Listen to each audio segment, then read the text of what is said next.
యేసుక్రీస్తు ప్రభువునందు అత్యంత ప్రియులైన నా సహోదరి సహోదరులారా, మీ అందరికీ మన ప్రభు పేరిట నా హృదయపూర్వకమైన వందనములు తెలియజేయుచున్నాను. మీరంతా దేవుని కృపలో క్షేమంగా ఉన్నారని భావిస్తున్నాను.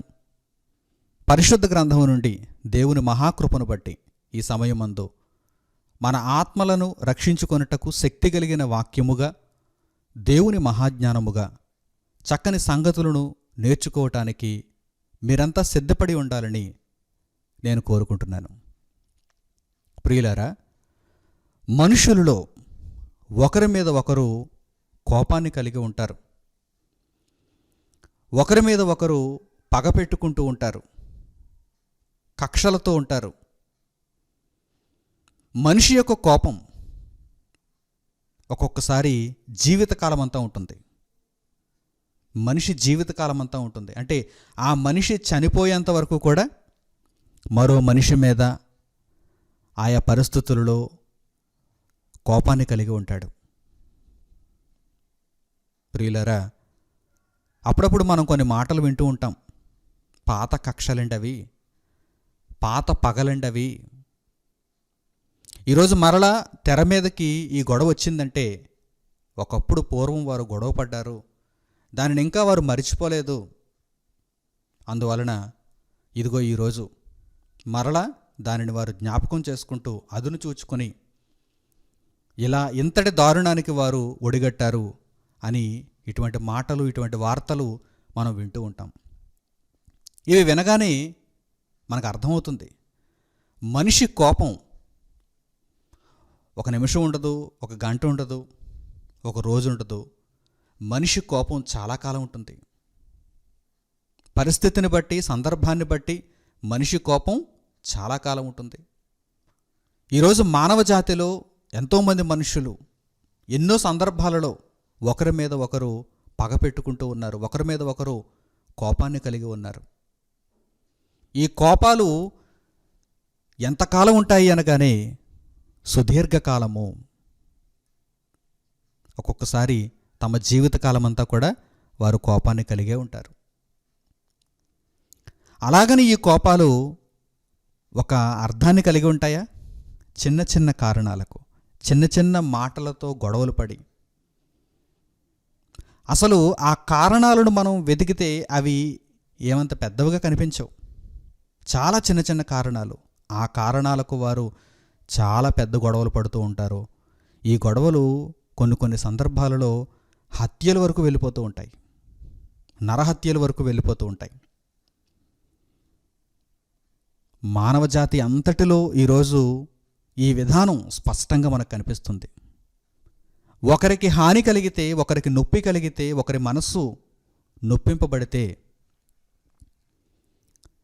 వారు ఎవరైతే వారిని నొప్పించారో వారి మీద కోపం పెట్టుకుంటున్నారు, పగ కలిగి ఉంటున్నారు, కక్షతో రగిలిపోతున్నారు, ప్రతీకారం తీర్చుకోవాలనుకుంటున్నారు.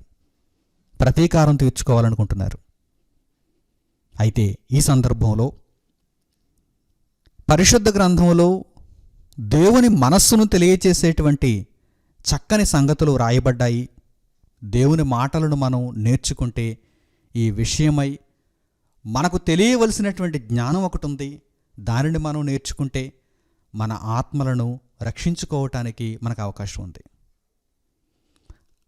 పర్థం లేని కోపాలతో మనుషులు ఈరోజు సుదీర్ఘకాలం పాటు ఒకరి మీద ఒకరు పగ పెట్టుకుంటూ, ఒకరి మీద ఒకరు కక్షతో రగిలిపోతూ ఉన్నారే. దేవునికి కూడా మానవ జాతి మీద కోపం ఉంది, దేవునికి కూడా మనుషుల మీద కోపం ఉంది. కానీ ఆయన కోపం న్యాయమైనది, యథార్థమైనది, ఒక అర్థాన్ని కలిగినది. మనుషుల మీద కోపము కలిగినటువంటి దేవుని కోపాన్ని మనిషి రేపినప్పుడు మనుషుల మీద దేవుడు తన ఉగ్రతను బయలుపరుస్తున్నాడు. దేవునికి కూడా మనుషుల మీద కోపం ఉంది. అయితే దేవుని కోపము ఎంతకాలం ఉంటుంది? మనిషి అయితే ఒక మనిషితో గొడవ పడినప్పుడు, ఒక మనిషి మీద కోపం పెట్టుకున్నప్పుడు, ఒక మనిషి మీద పగ పెట్టుకున్నప్పుడు ఈ కోపం చల్లారటానికి చాలా సమయం పడుతుంది. ఆ కోపం తీర్చుకోవటానికి ఎంతకాలమైనా సరే మనిషి ఎదురు చూస్తున్నాడు. దేవుని విషయంలో ఎలా ఉంటుంది? దేవుని కోపం ఎలా ఉంటుంది? దేవుని కోపం న్యాయమైనది. నిజానికి చెప్పాలంటే అర్థం పర్థం లేని కోపాలతో మనుషులు జీవితకాలమంతా కోపాన్ని కలిగి ఉంటే, న్యాయమైన కోపాన్ని కలిగి ఉన్నటువంటి దేవుడు మనుషుల మీద తన కోపాన్ని ఎంతగా చూపించాలి? మనిషి చేసినటువంటి దుర్మార్గతను జ్ఞాపకంలో ఉంచుకొని, మనిషి చూపినటువంటి అక్రమమైనటువంటి మార్గమును దేవుడు తన జ్ఞాపకాలలో ఉంచుకొని మనిషిని ఎంతకాలమైనా దండించవచ్చు, ఎంతకాలమైనా శిక్షించవచ్చు. ఎందుకంటే ఆయన కోపము న్యాయమైనది, ఆయన కోపము యథార్థమైనది. అయితే దేవుని వైపు మనం తిరిగిపోతే, దేవుని మాటలను మనం విని ఆయనకు లోబడిపోతే, ఆయన వెంటనే తన కోపాన్ని తగ్గించేసుకుంటున్నాడు. తన కోపాన్ని తగ్గించేసుకుంటున్నాడు. ఇది దేవుని మనస్సు. మనిషి మనస్సును ఒక్కసారి మీరు ఆలోచన చేయండి. మనిషికి మధ్య ఒక తగాదా వస్తే, ఆ తగాదా చినికి చినికి గాలివానగా మారి అది ఎప్పటికీ సమస్య పోదు అన్నట్టుగానే ఉంది. ఒకరి మీద ఒకరికి ఇక ప్రేమ లేదు, ఒకరి మీద ఒకరికి ఇక అనురాగం లేదు, ఒకరి మీద ఒకరికి ఇక నమ్మకం లేదు. కనుక వారి కోపాలు జీవితకాలం అంతా ఉంటున్నాయి. దేవుని కోపాన్ని గురించి ఒక్కసారి మనం ఆలోచన చేయగలిగితే, అవును, మనుషులందరి మీద దేవుడు కోపగిస్తున్నాడు. ఎందుకు? దేవుడు మనుషుల మీద ఎందుకు కోపగిస్తున్నాడు? మనిషి అక్రమకారుడు, మనిషి దేవుని మాటను అతిక్రమిస్తున్నాడు. ఒక రోజా, 2 రోజులా, 1 సంవత్సరమా? భూమి మీద జీవించినంతకాలం కూడా మనిషి దేవుని యొక్క మాటలను అతిక్రమిస్తూనే ఉన్నాడు. మరి దేవుడు కోపపడతాడు, దేవుడు ఉగ్రతను చూపిస్తాడు. దేవుని కోపానికి తప్పనిసరిగా మనుషులు బలవ్వాల్సిందే. మనుషులు అర్హులే. ఆ కోపాన్ని అనుభవించటానికి, ఆ తీవ్రతను భరించటానికి మనిషి అర్హుడే కదా. న్యాయమైన కోపాన్ని దేవుడు చూపిస్తున్నాడు. మనిషి ఆ కోపాన్ని అనుభవించటానికి అర్హుడే. అయినప్పటికీ ఎప్పుడైతే మనిషి తన తప్పు తెలుసుకొని దేవుని వైపు తిరిగి పశ్చాత్తాపపడుతున్నాడో, దేవుడు వెంటనే ఏమంటున్నాడంటే, నా కోపం తగ్గిపోయింది అంటున్నాడు. నా కోపం తగ్గిపోయింది అంటున్నాడు దేవుడు. అసలు దేవుని కోపం ఎలా ఉంటుందో ఒక్కసారి మనం చరిత్రను చూస్తే చాలా భయంకరంగా ఉంటుందని మనకు తెలుసు. దేవుని కోపాన్ని చూస్తే, చరిత్రను మనం అర్థం చేసుకుంటే దేవుని కోపం ఎలా ఉంటుంది? చాలా తీవ్రంగా ఉంటుంది, భయంకరంగా ఉంటుందని మనకు తెలుసు. దేవుడు చరిత్రలో ముందుగా మనకు ఆ విషయాన్ని పొందుపరిచాడు. ఉదాహరణకి ఆదాము హవ్వలను చూడండి. ఏదెను వనాన్ని ఇచ్చాడు. ఏదెను వనంలో ఎలా ఉండేది పరిస్థితి? ఏదెను వనంలో ఆదాము హవ్వల పరిస్థితి ఎలా ఉండేది? చాలా సుఖవంతమైనటువంటి జీవితం, ఒళ్ళు అలవదు, సుఖవంతమైనటువంటి జీవితం, దేవుని పరిరక్షణ, దేవుని కాపుదల. ఎప్పుడైనా ఒక రాజ కుటుంబంలో ఒక బిడ్డ జన్మించాడనుకోండి, ఆ బిడ్డ ఎలాంటి వసతులతో పెరుగుతాడు? ఎలాంటి ఆలనా పాలన ఆ బిడ్డకు దొరుకుతుంది? మీరు గమనించండి. అదే పూరిపాకలో ఉన్నటువంటి తల్లిదండ్రులకు భేద స్థితిలో ఒక బిడ్డ జన్మిస్తే ఆ బిడ్డ స్థితిగతులు ఎలా ఉంటాయి? ఒక్కసారి మీరు ఆలోచనకు తెచ్చుకోండి. ఈ బిడ్డ అన్ని పరిస్థితులలో కష్టపడుతూ ఉంటాడు. పూరిపాకలో జన్మించినటువంటి బిడ్డ అన్ని పరిస్థితులలో కష్టపడుతూనే ఉంటాడు. తినడానికి తిండి ఉండదు, కట్టుకోవడానికి బట్ట ఉండదు, సరైనటువంటి నివాసం ఉండదు. ఏ రోజు కూలి ఆ రోజు ఆ తల్లిదండ్రులు సంపాదిస్తేనే కడుపు నిండుతుంది. కానీ రాజకుటుంబంలో జన్మించినటువంటి బిడ్డ యొక్క స్థితిగతులను గూర్చి మీరు ఆలోచన చేయగలిగితే ఆ బిడ్డ పరిస్థితి ఎలా ఉంటుంది? భోగభాగ్యాలు, ఏది కోరుకుంటే అది, చుట్టూ అతనికి పరిచారకులే, ఆ బిడ్డకు చుట్టూ పరిచారకులే. అనునిత్యం కూడా ఆ బిడ్డకు వారు అవసరతలను తీరుస్తూ ఉంటారు. ప్రియులారా, అటువంటి పరిస్థితులలో మీరు ఆలోచన చేయగలిగితే రాజకుటుంబంలో పెరుగుతున్నటువంటి బిడ్డను ఒక్కసారిగా పూరిపాకలోనికి తెచ్చేసాం అనుకోండి, ఆ బిడ్డ అసలు ఉండగలడా? అప్పటి వరకు ఆ బిడ్డ కలిగి ఉన్నటువంటి ఆ వసతులను ఆ బిడ్డ కోల్పోయినప్పుడు అసలు ఉండగలడా? ఆదాము హవ్వల యొక్క పరిస్థితి అలాగే ఉంది. దానికి కారణం దేవుని కోపం. ఏదైనా వనంలో గొప్పదైనటువంటి జీవితాన్ని కలిగి ఉన్నటువంటి ఆదాము హవ్వలు ఒక్కసారిగా వారి జీవితాలు తలక్రిందులైపోయాయి.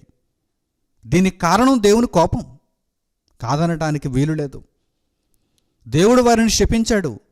నేను ఇచ్చినటువంటి ఆజ్ఞను మీరు అతిక్రమించారు, నా మాటలను మీరు అతిక్రమించారు, కనుక ఇదిగో మిమ్మల్ని నేను శిక్షిస్తున్నాను అంటున్నాడు దేవుడు. శపించాడు దేవుడు. వారి యొక్క బ్రతుకు దుర్భరమైపోయింది. ఇంకా మనం చరిత్రలో మిగిలిన ఆధారాలను కూడా పరిశీలన చేయగలిగితే, నోవహు జలప్రళయాన్ని మనం చూచినప్పుడు దేవుని కోపం ఎలా ఉండేదో మనకు తెలుసు కదా. భూమి మీద ఉన్నటువంటి నరులందరినీ దేవుడు జలప్రళయంలో ముంచేశాడు. నోవహు కుటుంబాన్ని మాత్రమే దేవుడు తప్పించాడు. లోతుగారి దినములలో ఒక్కసారి దేవుని కోపాన్ని మనం జ్ఞాపకం చేసుకుంటే, అగ్ని గంధకములను దేవుడు భూమి మీద కురిపించి సొదొమ గొమొర్రా చుట్టుపక్కల ఉన్నటువంటి ప్రాంతములలో నివసిస్తున్నటువంటి ప్రతి ఒక్కరిని కూడా దేవుడు బూడిద చేసేసాడు. దేవుని కోపం ఎలా ఉండేదో ఒక్కసారి మీరు గమనించండి. దేవుని కోపం న్యాయమైనది, యథార్థవంతమైనది. దేవుడు అలా కోపపడ్డాడంటే అందులో న్యాయం ఉంది, అందులో ఒక అర్థం ఉంది. అయితే ఇంత తీక్షణమైనటువంటి కోపాన్ని కలిగి ఉన్నటువంటి దేవుడు, న్యాయమైన కోపాన్ని చూపించే దేవుడు, యథార్థవంతమైనటువంటి ఉగ్రతను చూపించే దేవుడు,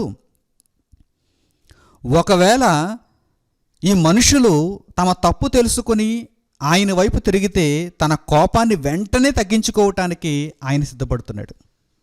తన కోపాన్ని వెంటనే తగ్గించుకోవటానికి. అందువలన పరిశుద్ధ గ్రంథంలో మనందరికీ ఆదరణ కలిగించేటువంటి ఈ మాటను ఒక్కసారి మీరు చూడాలని, నేర్చుకోవాలని, జీవితకాలం అంతా దీనిని గుర్తుంచుకోవాలని నేను కోరుకుంటున్నాను.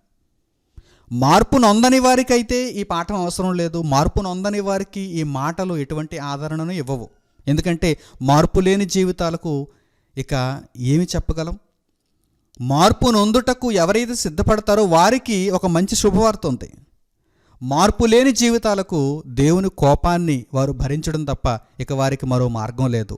మార్పు నొందే జీవితాలు ఎవరైతే కలిగి ఉండాలనుకుంటున్నారో వారికి మంచి శుభవార్త. ఏమిటా శుభవార్త? ఇప్పుడు చూడండి. కీర్తనల గ్రంథము 30వ అధ్యాయము 5వ వాక్యాన్ని పరిశుద్ధ గ్రంథంలో నుండి మీరు చూడండి. ఎంత ఆదరణ కలిగించే మాట.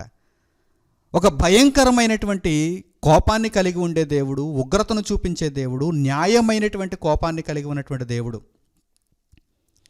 తన మనస్సును తెలియజేస్తున్నాడు.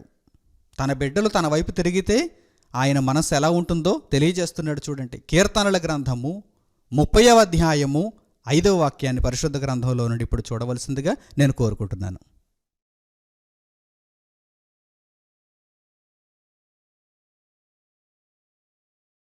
ఆయన కోపము నిమిషమాత్రముండును, ఆయన దయ ఆయుష్కాలమంతయు నిలుచును. సాయంకాలమున ఏడ్పు వచ్చి రాత్రియుండినను ఉదయమున సంతోషము కలుగును. దేవుని కోపము ఎంతసేపు ఉంటుంది? నిమిషం. దేవుని దయ ఎంతసేపు ఉంటుంది? ఆయుష్కాలం. ఒకసారి గమనించండి. కోపమేమో నిమిషం, ఆయన దయ అయితే ఆయుష్కాలం. ఈ విధానాన్ని దేవుల్లో మీరు చూడాలనుకుంటున్నారా? నీతిమంతులైనటువంటి ప్రతి ఒక్కరూ కూడా దేవునిలో ఈ విధానాన్నే చూచారు. అందుకే వారు బ్రతికింపబడ్డారు. దేవుడు తన కోపాన్ని తగ్గించుకోవటానికి సిద్ధంగా ఉన్నాడు. మనందరి ఎడల దయ చూపించటానికి ఆయన సిద్ధంగా ఉన్నాడు. మరి ఆలస్యం ఎక్కడుందండి? ఎవరు ఆలస్యం చేస్తున్నారండి అంటున్నారా? మీరే ఆలస్యం చేస్తున్నారు. ఏ విషయంలో ఆలస్యం చేస్తున్నాం? మా దగ్గర ఆలస్యం ఉందా? ఎక్కడ ఆలస్యం ఉంది అనుకుంటున్నారా మీరు? మీరు దేవుని వైపు తిరిగితే దేవుడు తన కోపాన్ని తగ్గించేసుకుంటాడు. తన దయను మీకు చూపిస్తాడు. ఇది దేవుని మనస్సు. ఇది దేవుని మనస్సు. మనుషుల మనస్సులు మీకు తెలుసు. మనుషుల మనస్సులు మీకు తెలుసు. మనందరం మనుషులమే. మనందరికీ మనిషి యొక్క స్వభావం తెలుసు. ఒకవేళ కోపం పెట్టుకుంటే పైకి మంచివాడుగా నటించినా కానీ మనసులో మాత్రం కోపం ఉంటుంది. ఈ కోపం చాలా కాలం ఉంటుంది, ఒక్కొక్కసారి జీవితకాలం అంతా ఉంటుంది, మనకు తెలుసు. కానీ దేవుని మనస్సు మీరు తెలుసుకున్నారా? మనుషుల మనస్సులను చదివేశారు మీరు. దేవుని మనస్సును ఎప్పుడైనా చదివారా? దేవుని మనస్సును గ్రహించండి. ఆయన కోపము న్యాయమైనది. అలాగని అర్థం లేని మనుషుల కోపాలు కావు దేవుని కోపాలు.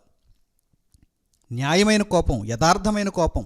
అవును, తప్పు చేశాడు మనిషి, దేవుడు కోపాన్ని చూపిస్తున్నాడు, దేవుడు ఉగ్రతను చూపిస్తున్నాడు.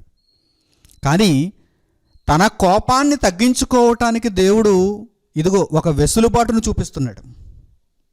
తన కోపాన్ని తగ్గించుకునేటువంటి మార్గం ఉందంటున్నాడు. ఎవరిది ఆలస్యం? మనుషులదే.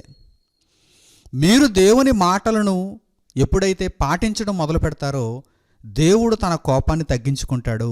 ఆయన కోపం మాయమైపోతుంది. దేవుని కోపము నిమిషమే ఉంటుంది. ఈరోజు నేను బాధపడుతున్నాను, ఈరోజు నేను కష్టాలలో ఉన్నాను, ఈరోజు నేను వేదనలో ఉన్నాను, ఇబ్బందిలో ఉన్నాను అని మీరు అనుకుంటే ఇవన్నీ కూడా నిమిషమే. మీరు దేవుని వైపు తిరిగితే ఇవన్నీ కూడా నిమిషమే, నిమిషమే, నిమిషమే. మర్చిపోవద్దు. మీరు నీతిని, యథార్థతను, భక్తిని వదిలిపెట్టకుండా ఉంటే మీకు కలిగినటువంటి ఈ కష్టం అంతా కూడా ఎంతకాలం ఉంటుంది? నిమిషం ఉంటుంది. కానీ మీరు పొందబోయేటువంటి దయ ఎంతసేపు ఉంటుంది? ఆయుష్కాలం ఉంటుంది. ఇప్పుడు గమనించండి. ఇప్పుడు ఒక్కసారి ఆలోచన చేసుకోండి. దేవుని మాటలను మీరు పాటించాలో లేక ఇంకా పాత బ్రతుకులని కొనసాగించుకోవాలో ఇప్పుడు మీరు ఆలోచన చేయండి. ఇప్పుడు మంచి నిర్ణయాలు తీసుకోవడానికి మీరు ప్రయత్నం చేయండి. దేవుని కోపము ఉంటుంది. దేవుని కోపం అనేది ఉంటుంది. ఎందుకంటే మనిషి తప్పు చేశాడు, దేవునికి కోపం ఉండకుండా ఎలా ఉంటుంది?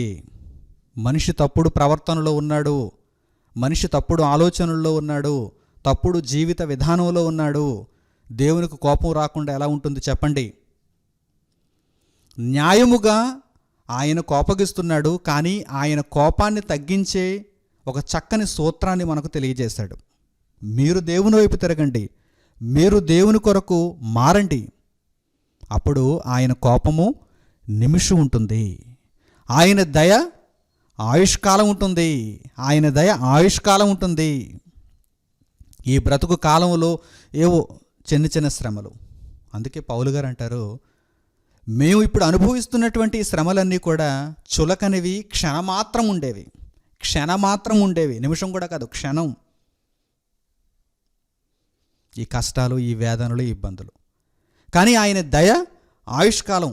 ఈ విధానంలోనికి మీరు రాగలిగితే దేవుని దయను చూస్తారు, దేవుని ప్రేమను చూస్తారు, సంతోషకరమైనటువంటి దినములను చూస్తారు, ఆనందదాయకమైనటువంటి జీవితాన్ని అనుభవిస్తారు. దేవుని కోపము నిమిషం ఉంటుంది, ఆయన దయ ఆయుష్కాలం ఉంటుంది. సాయంకాలమున మనము ఏడుస్తున్నాం, సాయంకాలమున ఏడ్పు వచ్చింది అనుకుందాం, రాత్రంతా ఉంటుంది. కానీ ఉదయమున తెల్లవారి లేవగానే సంతోషంతో మన ముఖం వికసిస్తుంది. ఈ మాటను నమ్ముతున్నారా? సాయంకాలమున ఏడ్పు వచ్చింది, రాత్రంతా ఉంది, కానీ ఉదయమున సంతోషం. This is the hope. ఇదే నమ్మకం అంటే, విశ్వాసం అంటే ఇదే.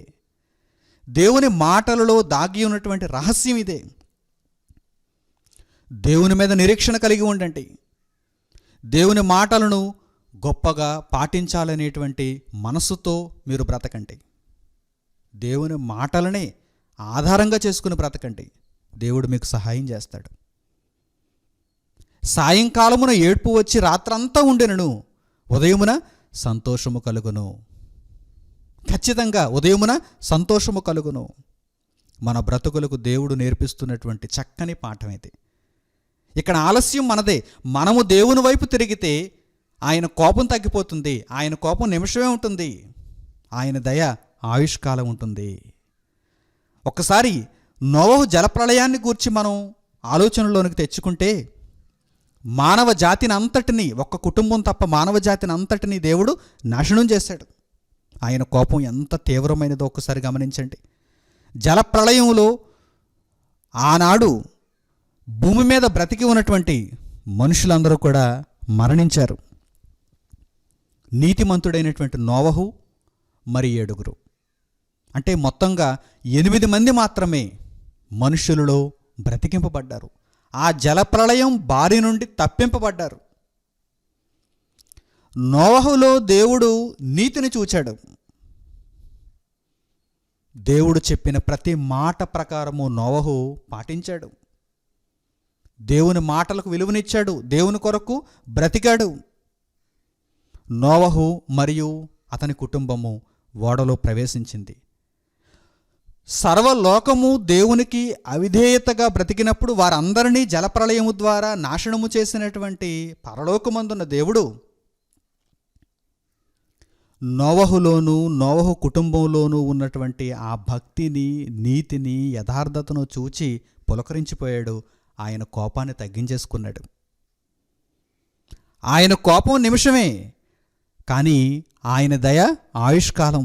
ఒక్కసారి పరిశుద్ధ గ్రంథంలో ఆ సందర్భాన్ని మీరు చూడగలిగితే ఆయన కోపం, అంత ప్రచండమైనటువంటి కోపం కూడా ఎలా తగ్గిపోయిందో మీకు కనిపిస్తుంది. తీవ్రమైనటువంటి కోపాన్ని ఒక్కసారిగా తగ్గించేసుకున్నాడు ఆయన. దేనిని బట్టి? నోవహు మరియు అతని కుటుంబం చూపినటువంటి విధేయతను బట్టి, విశ్వాసమును బట్టి. చూడండి, పరిశుద్ధ గ్రంథంలో ఆదికాండము 8వ అధ్యాయము 15వ వచనం నుంచి చూడండి. ఆదికాండము 8వ అధ్యాయము 15వ వాక్యం నుండి.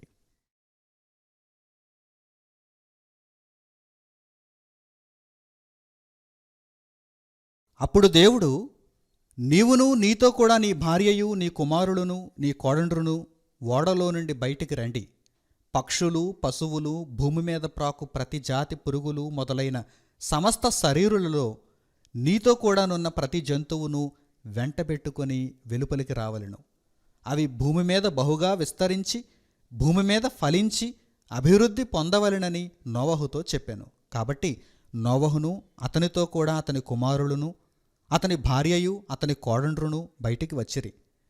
ప్రతి జంతువును, ప్రాకు ప్రతి పురుగును, ప్రతి పెట్టయు, భూమి మీద సంచరించినవన్నీయు వాటి వాటి జాతుల చొప్పున ఆ ఓడలో నుండి బయటికి వచ్చెను. అప్పుడు నోవహు యెహోవాకు బలిపీఠము కట్టి పవిత్ర పశువులన్నిటిలోనూ పవిత్ర పక్షులన్నిటిలోనూ కొన్ని తీసుకొని ఆ పీఠము మీద దహన బలి అర్పించెను. అప్పుడు యెహోవా ఇంపైన సువాసనను ఆఘ్రానించి, ఇక మీదట నరులను బట్టి భూమిని మరలా శపించను. ఎందుకనగా నరుల హృదయాలోచన వారి బాల్యము నుండి చెడ్డది.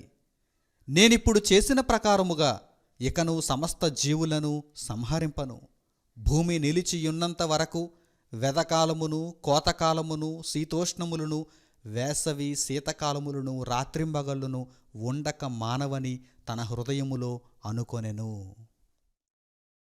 నా ప్రియులైన సహోదరి సహోదరులారా, నోవహు కాలంలో జలప్రళయము ద్వారా మనుషులందరినీ దేవుడు నాశనం చేశాడు.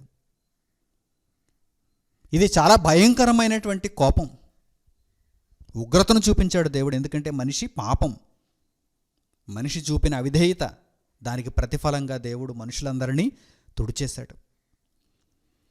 కేవలము తన ఎదుట నీతిమంతుడుగా ఉన్నటువంటి నోవహును తన యొక్క కుటుంబమును దేవుడు తప్పించాడు, బ్రతికించాడు.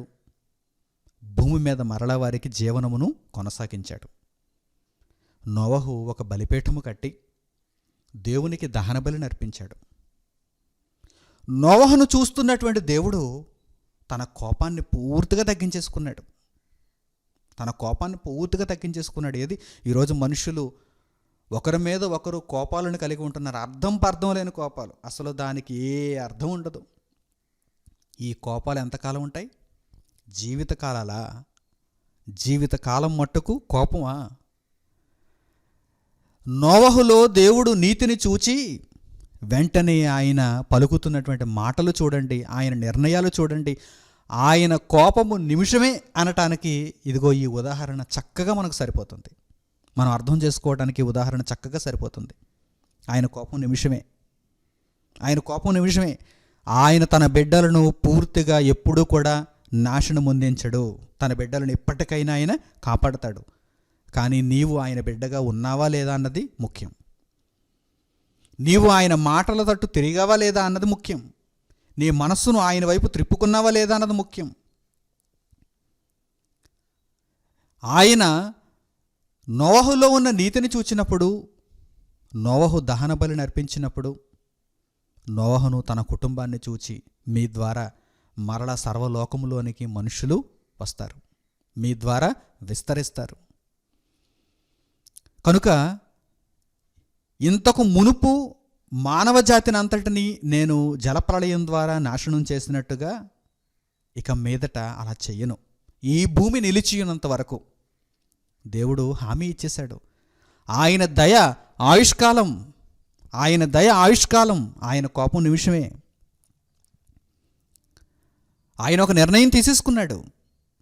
ఈ భూమి నిలిచియున్నంత వరకు ఇలా జల ప్రవాహములు భూమి మీదకి వచ్చి ఇక మనుషులను నాశనం చేయవు.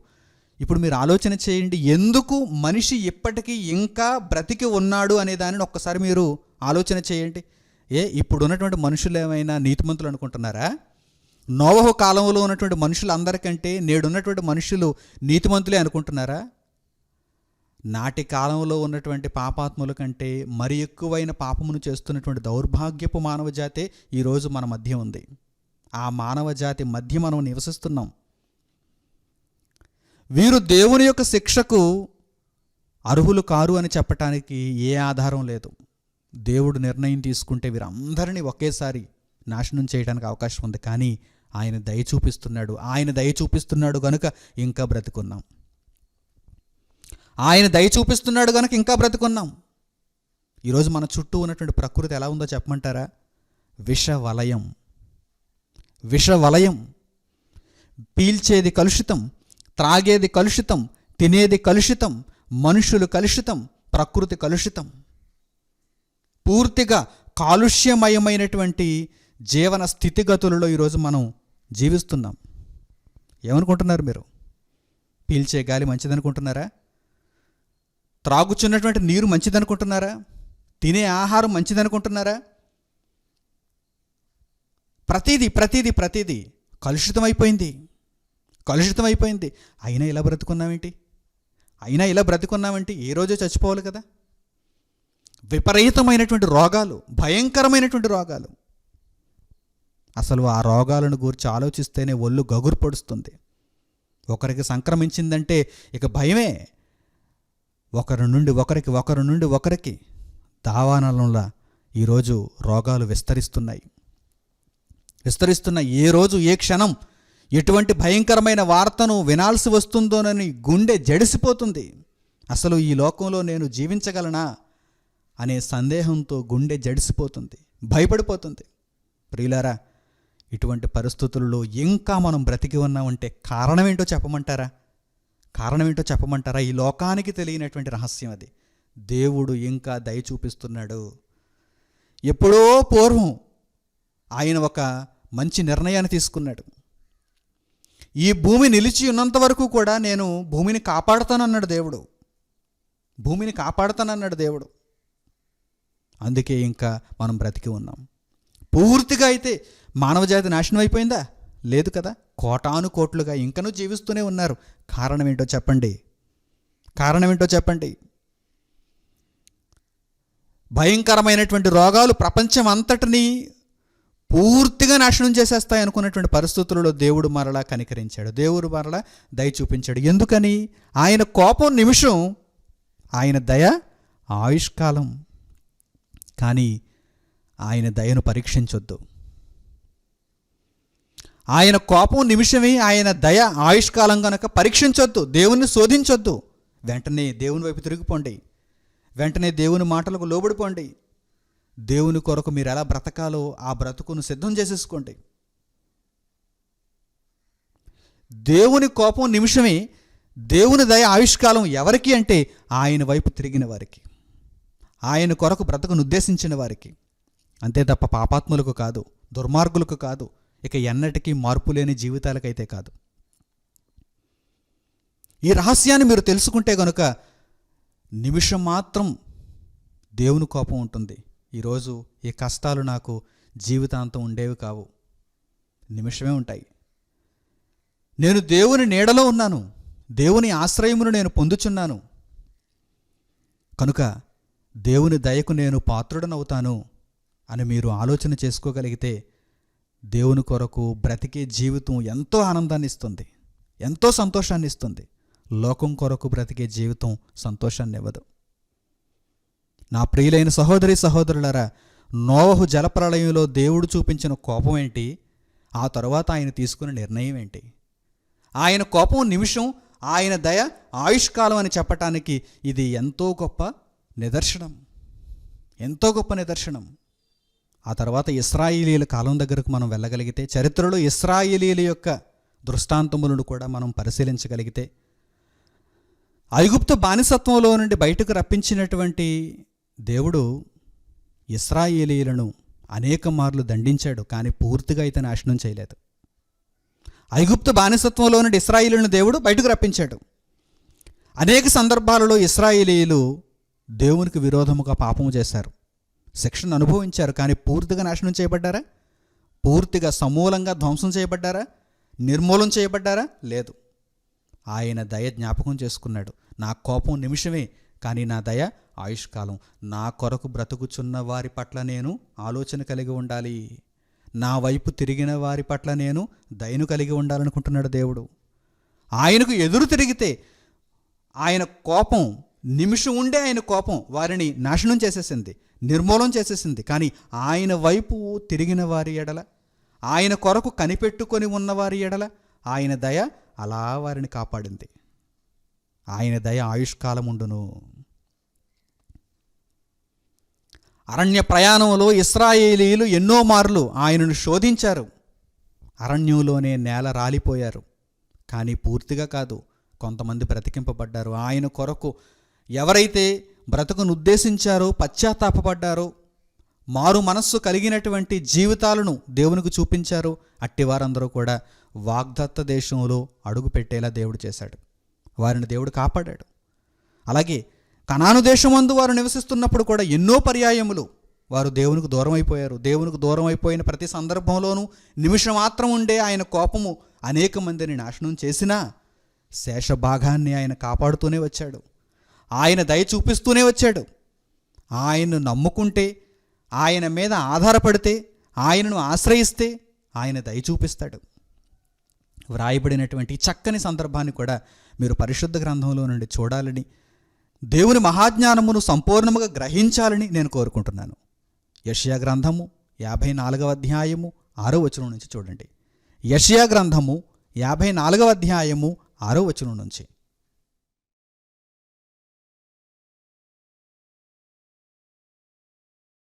నీ దేవుడు ఈ మాట సెలవిచ్చుచున్నాడు, విడువబడి దుఃఖాక్రాంతురాలైన భార్యను పురుషుడు రప్పించినట్లును, తృణీకరింపబడిన యవ్వనపు భార్యను పురుషుడు రప్పించినట్లును యెహోవా నిన్ను పిలుచుచున్నాడు. నిమిషమాత్రము నేను నిన్ను విసర్జించితిని, గొప్ప వాత్సల్యముతో నిన్ను సమకూర్చెదను.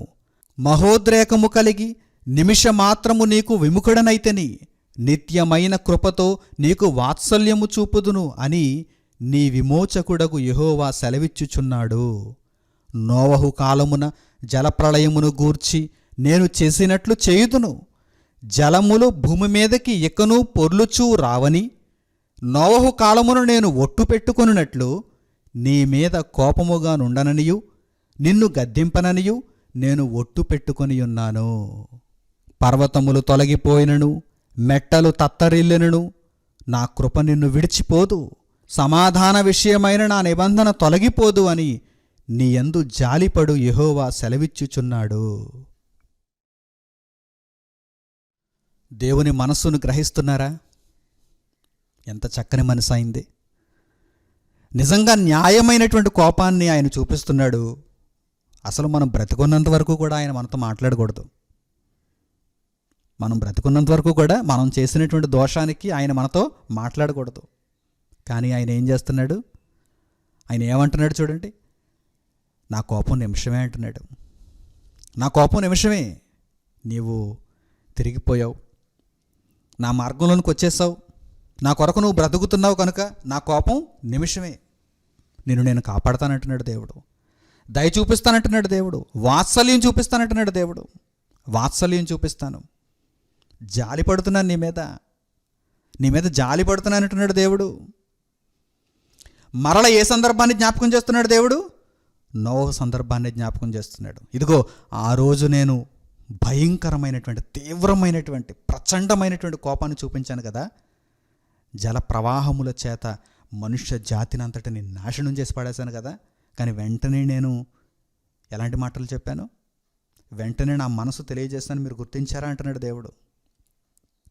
ఒక ఒట్టు పెట్టుకున్నాను, నేను మరలా ఇలా చేయనని. నోవహులో ఉన్న నీతిని చూచి ఇక మనిషిని ఇలా దండించనులే అని నేను ఒట్టు పెట్టుకున్నాను, ఒక నిర్ణయం తీసుకున్నాను అని అర్థం. నా ప్రియులైన సహోదరి సహోదరులారా, దేవుని మనస్సును మీరు అర్థం చేసుకుంటే అసలు దేవుని విడిచిపోగలరా? దేవుని మనస్సు మీకు అర్థమైతే అసలు దేవుణ్ణి విడిచిపోగలరా? మనసు అర్థం కాకే కదా దేవునికి దూరంగా బ్రతుకుతున్నారు. దేవుని యొక్క మనసు మీకు అర్థం కాకే కదా మీరు దేవునికి ఇంకా దూరంగానే బ్రతుకుతున్నారు. దేవుని మనసు అర్థమైతే కన్నీళ్లతో ఆయనను ఆలింగనం చేసుకుని, అసలు నిన్ను విడిచి నేను పోలేను ప్రభువా అని ఆయన పాదముల మీద పడి ఏడుస్తారు. దేవుని మనసు మీకు అర్థమైతే. యథార్థమైన కోపం ఆయన దగ్గర ఉంది, న్యాయవంతమైన కోపం ఆయన దగ్గర ఉంది. అవును, మనిషి తప్పు చేశాడు, దేవుడు కోపాన్ని చూపించాడు, దేవుడు శిక్ష విధించాడు. కానీ ఆయన ఏమంటున్నాడు? మీరు మరలా నా వైపు తిరిగితే, మీరు నా మాటలకు గౌరవం ఇస్తే, తప్పును ఒప్పుకొని పశ్చాత్తాపపడినటువంటి హృదయాలతో నా మార్గంలోనికి మీరు మరలా రాగలిగితే, దీర్ఘకాలానికి సంబంధించినటువంటి వాత్సల్యమును నేను చూపిస్తానంటున్నాడండి దేవుడు. ఇంత మంచి దేవుడు మన జీవితంలో మనకు రక్షణ అనుగ్రహిస్తున్నప్పుడు మనం ఆయననా కాదనుకుంటున్నది? ఆయన మార్గంలో నడవడానికి ఇంకనూ మనం సందేహిస్తున్నావా?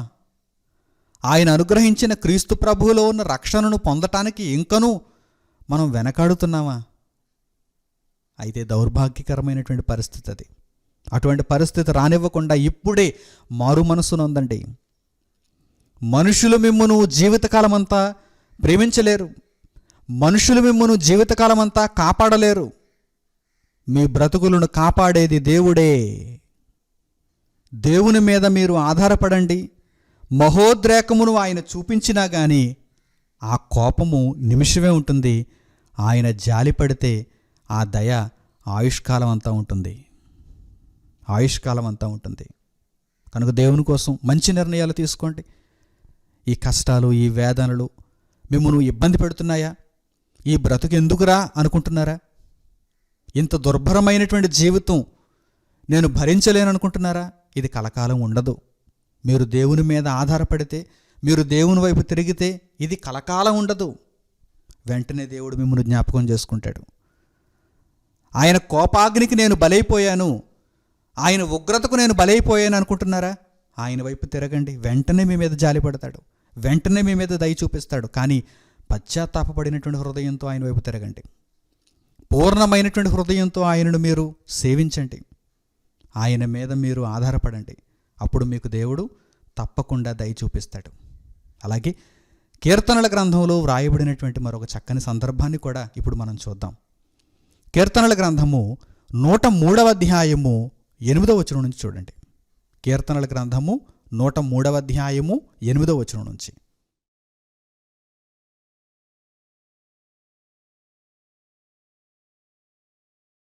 యెహోవా దయాదాక్షిణ్యపూర్ణుడు, దీర్ఘశాంతుడు, కృపా సమృద్ధి గలవాడు. ఆయన ఎల్లప్పుడూ వ్యాజ్యమాడువాడు కాడు, ఆయన నిత్యమూ కోపించువాడు కాడు. మన పాపములను బట్టి మనకు ప్రతీకారము చేయలేదు, మన దోషములను బట్టి మనకు ప్రతిఫలమియ్యలేదు. భూమి కంటే ఆకాశము ఎంత ఉన్నతముగా ఉన్నదో ఆయన యందు భయభక్తులు గలవారి ఎడల ఆయన కృప అంత అధికముగా ఉన్నది. పడమటికి తూర్పు ఎంత దూరము, ఆయన మన అతిక్రమములను మనకు అంత దూరపరిచి ఉన్నాడు. తండ్రి తన కుమారుల ఎడల జాలిపడునట్లు యెహోవా తన యందు భయభక్తులు గలవారి ఎడల జాలిపడును. పరలోకమందున్న దేవుడు ఎటువంటి మనస్సుతో ఉన్నాడో ఒక్కసారి మీరు ఈ మాటలలో కూడా నేర్చుకోవాలని, గ్రహించాలని నేను కోరుకుంటున్నాను. యెహోవా దయాదాక్షిణ్య పూర్ణుడు. ఆయన పూర్తిగా దేనితో నిండిపోయాడు? దయతో నిండిపోయాడు, కృపతో నిండిపోయాడు. ఆయన ఏమనుకుంటున్నారు పరలోకమందున దేవుడు అంటే? అసలు దేవుణ్ణి ఆ స్వరూపంలో మీరు చూసారా? దయాస్వరూపుడుగా దేవుణ్ణి మీరు చూసారా? కృపాసత్య సంపూర్ణుడుగా దేవుణ్ణి మీరు చూడగలిగారా? మీ దృష్టిని పరిశుద్ధ గ్రంథంలో ఉంచి దేవుని మాటలలో దేవుని యొక్క స్వరూపాన్ని గ్రహించండి.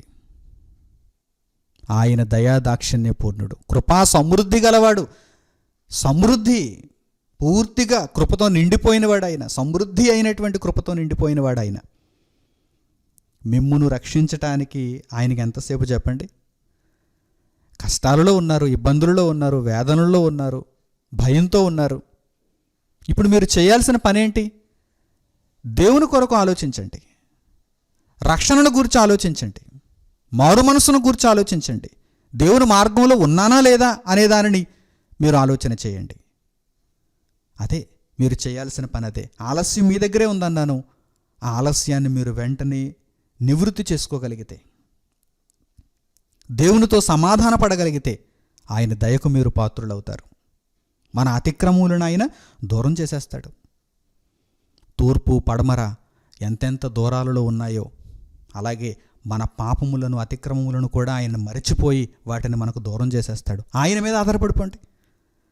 గడిచిన జీవితంలో నీకు కోపాన్ని రప్పించాను తండ్రి, ఇక మీదట నేను అలా చేయకూడదు, చేయను, నేను దానిని అంతటినీ సిలువకు కొట్టేశాను, ఇదిగో నీ దగ్గరకు నేను పూర్ణమైనటువంటి హృదయంతో వచ్చేశాను, నీ మీద నేను ఆధారపడిపోతున్నాను, నీ కొరకే ఇక బ్రతకాలనుకుంటున్నాను, మరో మాట లేదు, వెనుతిరిగి చూడను, నీ కొరకే నా జీవితం అని దేవునితో మీరు చెప్పగలిగితే మీ అతిక్రమములను, మీ దోషములను దేవుడు తూర్పు పడమర ఎంతెంత దూరాలలో ఉన్నాయో అంత దూరంలో తీసుకుని వెళ్ళిపోతున్నాడు, మీకు దూరపరుస్తున్నాడు. ఇక మీరు ఆయన దయకు పాత్రులైపోతారు. ఇక మీరు ఆయన దయకు పాత్రులైపోతారు. ఈరోజు భక్తి పేరిట, దైవం పేరిట ఎంతోమంది ప్రజలను మోసం చేస్తున్నారు. మీ పాపాలు మీకు దూరం కావాలంటే, మీ దోషాలు మీకు దూరం కావాలంటే మీరు ఇంత ధనాన్ని చెల్లించండి అని ప్రజల దగ్గర ఇలాంటి వారు దోచుకుంటున్నారు. మీ పాపం పోవాలంటే, మీ దోషం నివృత్తి అయిపోవాలంటే ఇదిగో ఇంత సమర్పించండి, ఈ మూట తీసుకుని వచ్చేయండి దేవుని దగ్గరికి, హుండీలో వేసేయండి దేవునికి, చందా ఇచ్చేయండి దేవునికి అని డబ్బులు చేసుకుంటున్నారు. ప్రజల బలహీనతలను మనుషులు ఏం చేస్తున్నారు? స్వార్థ ప్రయోజనాలకు వాడుకుంటున్నారు. కానీ దేవుడు స్వచ్ఛమైన బోధ చేస్తే ఇదిగో ఈ విధంగా ఉంటుంది. దేవుడు మీ నుండి పైసలు కాదు కోరుకుంటున్నది, మీ బ్రతుకును కోరుకుంటున్నాడు, మీ జీవితాన్ని అడుగుతున్నాడు ఆయన. మీరు దేవుని మాటలకు అవిధేయులుగా ఉన్నప్పుడు దేవుని కోపాన్ని మీరు చవిచూడాల్సి వస్తుంది. దేవుని కోపానికి మీరు బలైపోవాల్సి వస్తుంది. ఆయన ఉగ్రతకు మీరు పాత్రులవ్వాల్సి వస్తుంది. కానీ మీరు ఎప్పుడైతే ఆయన దయకు పాత్రులు అవ్వాలనుకుంటున్నారో కావాల్సిందేంటి? మీ ధనం కాదు. ఏదో దేవునికి కొంత ధనాన్ని ఇచ్చేసి చేతులు దులుపుకుని వెళ్ళిపోదాం అనుకోవడానికి వీలు లేదు.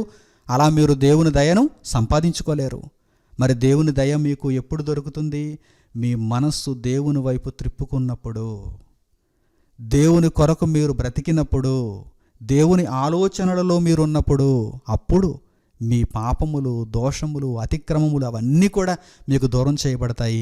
దేవుడు మీ జీవితాలలో ఉంటాడు. దేవుని దయకు మీరు పాత్రులవుతారు. దేవుని దయకు మీరు పాత్రులవుతారు. నా ప్రియులైన సహోదరి సహోదరులారా, మీ జీవితాన్ని దేవునికి మీరు అర్పణ చేసినప్పుడు మీరు దేవుని కొరకు ఏ కార్యక్రమాన్నైనా చేయగలరు. మీరు దేవుని కొరకు ఎంతైనా ఇవ్వగలరు. దేవుని సేవార్థమై మీరు బ్రతకగలరు. అంతే తప్ప ఏదో దేవునికి నేను కొంత చెల్లించేసి నా బ్రతుకు నాదే అనుకుంటే మీరు ఎప్పటికీ మార్పు నొందలేరు. మీరు ఎప్పటికీ దేవుని దయను చూడలేరు. దేవుని మాట ఏమని సెలవిచ్చుచున్నది అంటే మీ మార్పే ప్రధానం అంటున్నది. మీ మార్పే ప్రధానం. ఇశ్రాయేలీయులను మీరు చూడగలిగితే దేవుడు అనేక సందర్భాలలో వారిని ఈ మాటలతో హెచ్చరించాడు. ఈ మాటలతో దేవుడు వారిని హెచ్చరించాడు. మారండి, మీ బ్రతుకులను దేవుని వైపు త్రిప్పండి, పాపపు జీవితమును విడిచిపెట్టండి, దేవుని నిమిత్తమై బ్రతకండి. నిమిషం మాత్రమే నా కోపాన్ని మీరు చూశారు, దీర్ఘకాలిక కృపను చూడాలనుకుంటే నా వైపు మీరు తిరగండి అని దేవుడు సెలవిచ్చినటువంటి సందర్భాలు మన జీవితాలకు పాఠాలను నేర్పించుటలేదా? ఒక్కసారి గమనించండి, ఒక్కసారి గమనించండి. కనుక ఈ విషయాలన్నీ మీకు అర్థమైతే మీరేమని చెప్పాలి? ప్రారంభం నుంచి దేవుడు తెలియజేసినటువంటి ఈ విషయాలన్నీ ఇప్పుడు మీకు అర్థమైతే కనుక మీరేమని చెప్పాలి? పరిశుద్ధ గ్రంథంలో రాయబడింది ఆ విధంగా చెప్పాలి. చూడండి ఏమని చెప్పాలో చూడండి. మీకు పాఠం అంతా అర్థమైతే కనుక మీ నోట రావాల్సిన మాట ఏ విధంగా ఉండాలో వ్రాయబడింది చూడాలి. యెషయా గ్రంథము 12వ అధ్యాయము 1వ వచనం చూడండి. యెషయా గ్రంథము 12వ అధ్యాయము 1వ వచనం.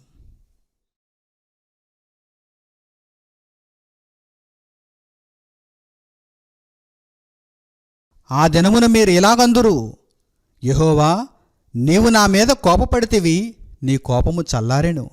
నేను స్తుతించుచున్నాను, నీవు నన్ను ఆదరించి ఉన్నావు. దేవుని మాటలు మీకు అర్థమైతే, ఈ పాఠం అంతా మీరు గ్రహించగలిగితే మీరేమని చెప్పాలి? దేవా, యెహోవా, పరలోకమందున్న తండ్రి, నీవు మా మీద కోపపడ్డావు. అవును, మా పాపములు, మా దోషములు, మా అతిక్రమములు నీవు మా మీద కోపపడేలా చేశాయి. నీ ఉగ్రతను భరిస్తూనే నీ మాటలను వింటూ మార్పు నొందాము, పశ్చాత్తాపపడ్డాము, పరివర్తన తెచ్చుకున్నాము. ఇదిగో నా బ్రతుకును నీ చేతుల్లో పెట్టుకున్నాను, మా బ్రతుకులన్నీ ఇప్పుడు నీ చేతుల్లో ఉన్నాయి అని మీరు చెప్పగలిగితే ఆయన కోపం చల్లారిపోతుంది. ఆయన కోపం చల్లారిపోతుందంటే ఆయన కోపాన్ని చల్లార్చడానికి ఉన్నటువంటి ఉపాయం ఏంటన్నమాట? బ్రతుకును దేవునికి ఇచ్చేయడమే. నోవహు ఏం చేశాడు? దేవుని మాట ప్రకారం జీవించాడు. దేవుని మాటలు నోవహుకు ఎలా ఉంటాయంటే శిరోధార్యం, తల వంచి నమస్కరిస్తాడు. దేవుడు ఏం చెప్పినా చేసేస్తాడంతే. వాడు నిర్మించు, ఎలా నిర్మించాలి? దేవుడు కొలతలు చెప్పాడు, అలాగే నిర్మించాడు. ఇదిగో ఈ ప్రజలందరికీ చెప్పు, జలప్రళయం వస్తుంది, అందరినీ నాశనం చేస్తుంది, చెప్పేశాడంతే. మారు మాట లేదు. దేవుని మాటలంటే అంత గొప్పగా విశ్వాసం నోవహుకు. అందుకే నోవహు అంటే దేవునికి చాలా ఇష్టం. నేను చెప్పిన ప్రతి మాట నాకు ఎప్పుడూ కూడా అవిధేయుడిగా బ్రతకలేదు, నా మాటలను పెడచెవిని పెట్టలేదు, నేను చెప్పిన మాటలను పాటించాడు నోవహు. అందుకే ఆనందపడిపోయాడు తండ్రి. నిమిషం మాత్రమే కోపాన్ని ఉంచుకున్నాడు, తర్వాత దయను చూపించాడు. ఆయన కోపం చల్లారిపోయింది. మా తండ్రి దేవా, నీవు మా ఎడల కోపగించుకున్నావు, మేము నీ వైపు తిరిగిపోయాము. నీ ఉగ్రతను భరించుచునే మా దినములన్నీ గడుపుచు నీ వైపు తిరిగిపోయాము. మా బ్రతుకులను ఇదిగో నీ చేతుల్లో పెట్టేసుకున్నాము. నీ మాటలను ఇక మీదట మేము జవదాటము. ఇదిగో పూర్తిగా సంపూర్ణంగా నీకు లోబడిపోయాము అని మీరు చెప్పగలిగితే ఆయన కోపం చల్లారిపోతుంది. ఆయన కోపం చల్లారిపోతే అప్పుడు వెంటనే దేవా నిన్ను స్తుతించుచున్నాను, దేవుణ్ణి స్తుతిస్తూ బ్రతకాలి, నీవు నన్ను ఆదరించి ఉన్నావు. ఈ మాటలు చెప్పగలుగుతున్నారా? ఈ పాఠం మీకు అర్థమైతేనే ఈ మాటలు మీరు చెప్పగలరు. నీవు మా మీద కోపపడ్డావు, మా పాపమే దానికి కారణం, మేము నీ వైపు తిరిగిపోయాం, నీ మాటలను మేము ఒప్పుకుంటున్నాం, మీ మాటలకు మేము లోబడి జీవించాలనుకుంటున్నాం తండ్రి, ఇదిగో మీ మార్గంలోనే నడుచుకుంటున్నాం, కనుక నీ కోపం చల్లారిపోయింది, నేను స్తుతించుచున్నాను, నీవు నన్ను ఆదరించుచున్నావు అని మీరు చెప్పగలగాలి. ఈ పాఠం అర్థమైతేనే చెప్పగలరు. అలా చెప్పాలని నేను కోరుకుంటున్నాను. నా ప్రియులైన సహోదరి సహోదరులారా, దైవ చిత్తానుసారమైనటువంటి దుఃఖము మారు మనసును కలుగజేస్తుంది, రక్షణార్థమైనటువంటి మారు మనసును కలుగజేస్తుంది. దైవ చిత్తానుసారంగా మీరు దుఃఖపడాలి. దేవుని మాటలను మీరు అతిక్రమించారు గనక, దేవుని మాటలను అతిక్రమించినందుకు శిక్షను అనుభవించామని తెలుసుకొని దేవుని మాటలను మీరు ఒప్పుకొని ఆయనకు లోబడితే, ఆయనకు మీరు మీ జీవితాలను సమర్పించుకుంటే రక్షణార్థమైనటువంటి మారు మనస్సు మీకు కలుగుతుంది. ఆ మారు మనస్సు జీవమును దయచేస్తుంది.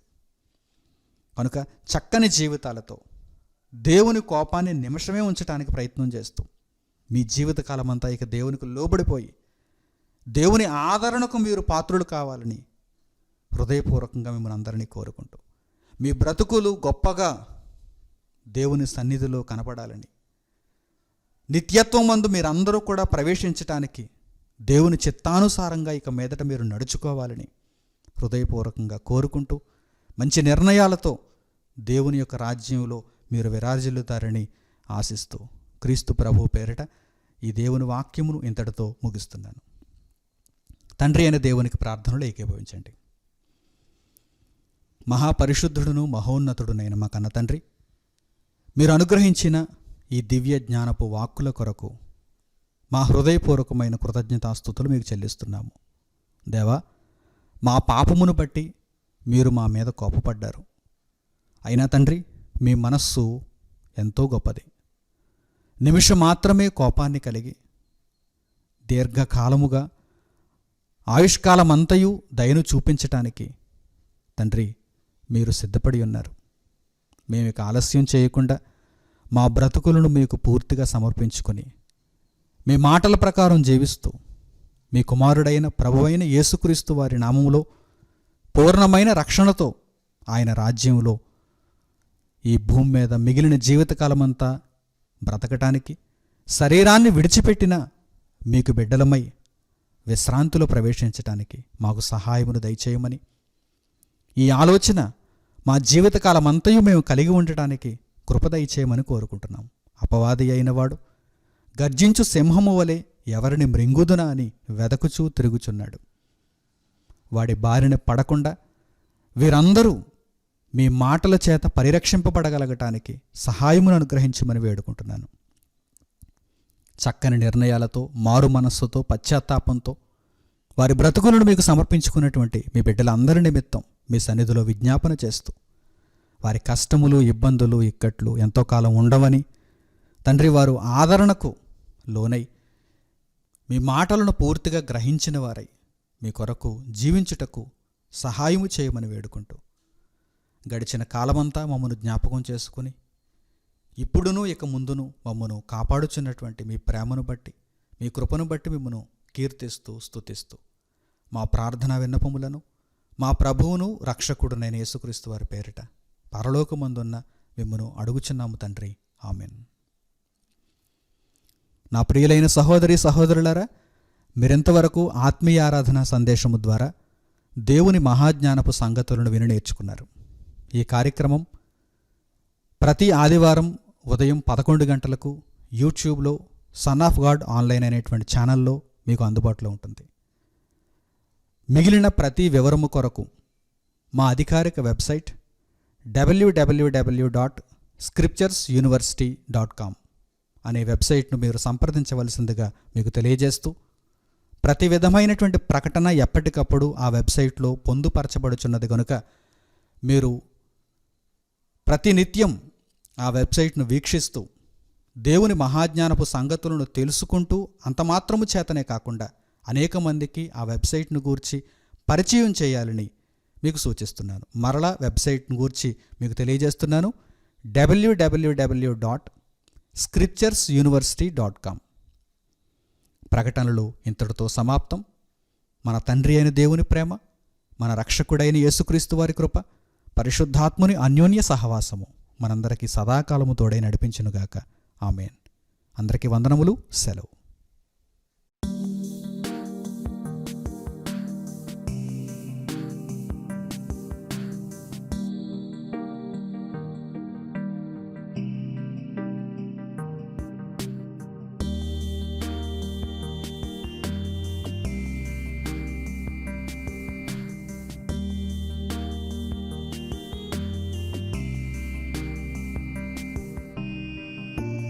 సహోదరులు మణికుమార్ గారు ప్రసంగించిన ఎన్నో ఆత్మ సంబంధమైన సంగతులను ఉచితముగా వీక్షించుటకు సన్ ఆఫ్ గాడ్ ఆన్లైన్ అనే మా యూట్యూబ్ ఛానల్స్ ను తప్పక దర్శించండి. మా సమాచారమును ఎప్పటికప్పుడు తెలుసుకొని ఆత్మీయాభివృద్ధి నొందవలనంటే సన్ ఆఫ్ గాడ్ ఆన్లైన్ అనే మా యూట్యూబ్ ఛానల్స్ ను సబ్స్క్రైబ్ చేసుకోండి. సత్వర నోటిఫికేషన్ల కొరకు సబ్స్క్రైబ్ బటన్ ప్రక్కనే ఉన్న బెల్ సింబల్ ను క్లిక్ చేయండి. ధన్యవాదములు.